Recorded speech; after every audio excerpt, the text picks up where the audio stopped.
Kulti Niamatpur forward ব্লকের কর্মী সম্মেলন, নেতাজি প্রতিকৃতিতে মাল্যদান করা হলো মিছিল থেকে।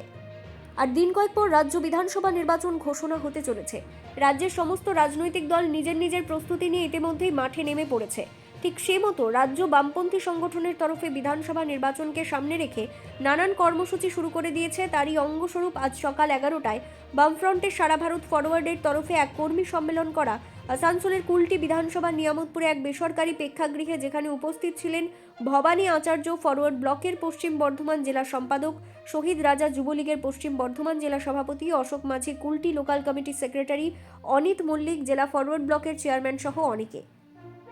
কারণটা একটাই যে আমাদের আজকে কুলটি বিধানসভার সমস্ত কর্মীরা আসবেন এবং আমাদের আজকে নেমতপুরের মাতৃভবনে কর্মী সভা আছে, পার্টি ফরওয়ার্ড ব্লকের কর্মী সভা আছে, কারণ সামনে নির্বাচন, সেই নির্বাচনকে সামনে রেখে আমাদের এই কর্মী সভা, নির্বাচনকে সামনে রেখে কর্মী সভা, তার আগে মাল্যর নেতাজি।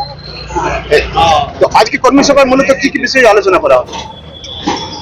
বিষয় হবে, আলোচনা হবে যে আগামী বিধানসভা নির্বাচনে ফরওয়ার্ড ব্লক কুলটি বিধানসভা কেন্দ্রে লড়বে এবং সেখানে এখন থেকে প্রস্তুতি যদি না নেওয়া হয়, নির্বাচন কমিশন কখন নির্বাচন করবে তার তো আমাদের এখনো জানা নেই। ফাইনাল লিস্ট কালকে বার হয়েছে, এবারে কখন ঘোষণা করে দেন তখন তো তড়িঘড়ি কিছু না। তো এখন থেকে আমাদের সংগঠনকে মজবুত করার জন্য এবং নির্বাচনী কাজে সমস্ত কাজে ব্যস্ত করার জন্য নির্দেশ দেওয়া হবে। কুলটি বিধানসভার প্রাক্তন বিধায়ক ছিলেন মানিকলাল আচার্য, 3 বারের বিধায়ক। আজকে মানে এই অবস্থায় কোনো কর্মীদের আজকে সেই মতো মানে কর্মীদের মতো আজকে সংগঠনটা নেই কেন?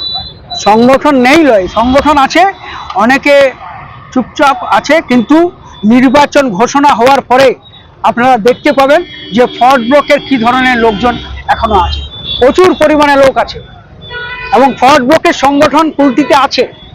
এটা এবারে বিধানসভায় কিরকম আশা প্রকাশ করছে? ভালো, কুলটি বিধানসভায় ভালো হবে, লড়াই হবে, সংঘর্ষ হবে। ফরওয়ার্ড ব্লক তো সংঘর্ষ করতে এসছে। আপনার নাম এবং পরিচয় বলুন। আমার নাম হচ্ছে ভবানী আচার্য, আমি পশ্চিম বর্ধমান জেলা ফরওয়ার্ড ব্লকের সাধারণ সম্পাদক। আসানসোল থেকে কাজল মিত্রের রিপোর্ট, বিগ নিউজ বাংলা।